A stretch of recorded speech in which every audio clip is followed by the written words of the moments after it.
The success of our communities depends on our youth getting the best possible start in life. That's why it's alarming that 4.2 million young people experience some form of homelessness. That's 1 in 10 young adults ages 18 to 25, and 1 in 30 kids ages 13 to 17 who are at a disadvantage right out of the gate. Homelessness can look like sleeping in a park, staying in a car, or finding temporary, often dangerous shelter with other people. But youth homelessness is a solvable problem.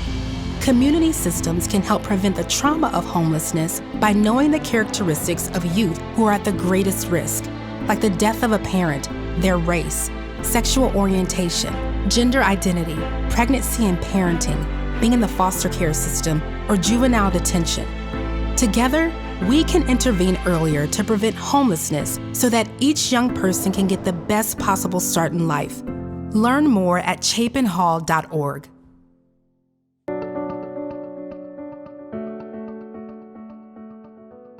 As we begin conversations about how to achieve a positive impact on young people who are experiencing homelessness, it's often worth taking a second to define the basic characteristics, the makeup of the population around which we are trying to design policies and practices that will meet their needs.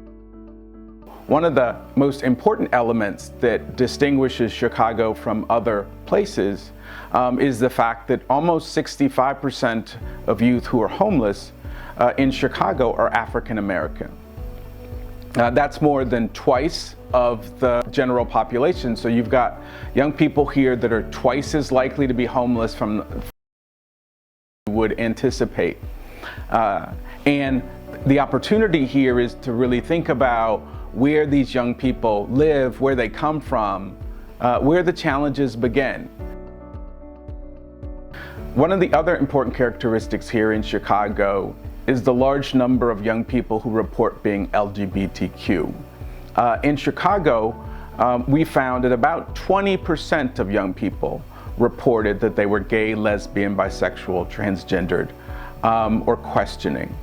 And so in that context, again, tailoring our public policies as well as our programs to address their needs are critical, as is thinking through the geographic location and where we best address their needs. About 50% of young people experiencing homelessness report that they have either experienced the juvenile justice system, the foster care system, or both. And so for those young people, they've been exposed to a ton of trauma. They've been displaced several times from their community of origin and their biological family. And so helping them put down roots, helping them feel a part of a community, helping them see the value that they can contribute to their community under these circumstances are really critical.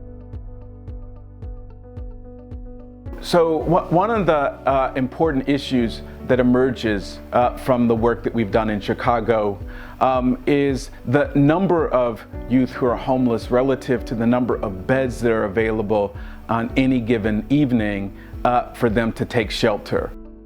The provider survey that we conducted told us that there were less than 150 beds available for youth 18 to 25, and there were less than 30 beds available for young people 18 or younger. So there's clearly a greater demand for shelter than there are beds available in Chicago. Homelessness is not an event. The experiences that they're having that lead to homelessness are typically chronic. These are things that didn't happen just a year ago. These are things that have happened from the beginning of their youth and into their young adulthood. These are chronic problems and conflicts within families. These are issues that relate to child and parent. And these are issues that are often related to the communities where they were living or where they grew up. And so those are critical issues that young people said you have to understand so that you're not just thinking that what they need is a bed. Young people said that there was no silver bullet, that the challenges they faced sometimes were about their families, sometimes it was about the community that they were coming from, sometimes it was about their peers or the larger social structure that was around them.